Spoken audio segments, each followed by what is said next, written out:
ഉൽപ്പത്തി പുസ്തകം 37 അധ്യായം 12 മുതൽ 22 വരെയുള്ള തിരുവചനങ്ങൾ. അപ്പനോ ഈ വാക്ക് മനസ്സിൽ സംഗ്രഹിച്ചു. അവൻ്റെ സഹോദരന്മാർ അപ്പൻ്റെ ആടുകളെ മേയിക്കുവാൻ ശേഖേമിൽ പോയിരുന്നു. ഇസ്രായേൽ യോസഫിനോട്, നിന്റെ സഹോദരന്മാർ ശേഖേമിൽ ആടുമേയിക്കുന്നുണ്ടല്ലോ, വരിക, ഞാൻ നിന്നെ അവരുടെ അടുക്കൽ അയക്കും എന്നു പറഞ്ഞതിന് അവൻ അവനോട്, ഞാൻ പോകാം എന്ന് പറഞ്ഞു. അവൻ അവനോട്, നീ ചെന്ന് നിന്റെ സഹോദരന്മാർക്ക് സുഖം തന്നെയോ, ആടുകൾ നന്നായിരിക്കുന്നുവോ എന്ന് നോക്കി വന്ന് വസ്തുത അറിയിക്കണം എന്ന് പറഞ്ഞ് ഹെബ്രോൻ താഴ്വരയിൽ നിന്ന് അവനെ അയച്ചു. അവൻ ശേഖേമിലെത്തി. അവൻ വെളിംപ്രദേശത്ത് ചുറ്റി നടക്കുന്നത് ഒരുത്തൻ കണ്ടു. നീ എന്തന്വേഷിക്കുന്നു എന്ന് അവനോട് ചോദിച്ചു.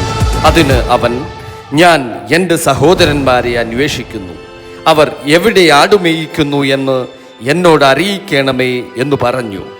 അവർ അവിടെ നിന്ന് പോയി, നാം ദോഥാനിലേക്ക് പോക എന്ന് അവർ പറയുന്നത് ഞാൻ കേട്ടു എന്ന് അവൻ പറഞ്ഞു.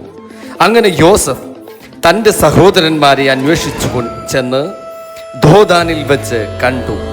അവർ അവനെ ദൂരത്തു നിന്ന് കണ്ടിട്ട് അവനെ കൊല്ലേണ്ടതിന് അവൻ അടുത്തു വരും മുമ്പേ അവന് വിരോധമായി ദുരാലോചന ചെയ്തു. അതാ സ്വപ്നക്കാരൻ വരുന്നു, വരുവിൻ, നാം അവനെ കൊന്ന് ഒരു കുഴിയിലിട്ട് കളയാം, ഒരു ദുഷ്ടമൃഗം അവനെ തിന്നുകളഞ്ഞു എന്ന് പറയാം. അവൻ്റെ സ്വപ്നങ്ങൾ എന്താകുമെന്ന് നമുക്ക് കാണാമല്ലോ എന്ന് തമ്മിൽ പറഞ്ഞു.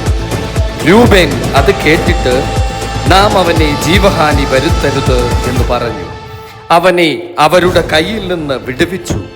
അവരുടെ കയ്യിൽ നിന്ന് അവനെ വിടുവിച്ച് അപ്പൻ്റെ അടുക്കൽ കൊണ്ടുപോകണമെന്ന് കരുതിക്കൊണ്ട് രൂബേൻ അവരോട്, രക്തം ചൊരിയരുത്, നിങ്ങൾ അവൻ്റെ മേൽ കൈവയ്ക്കാതെ മരുഭൂമിയിലുള്ള ആ കുഴിയിൽ അവനെ ഇടുവീൻ എന്നു പറഞ്ഞു.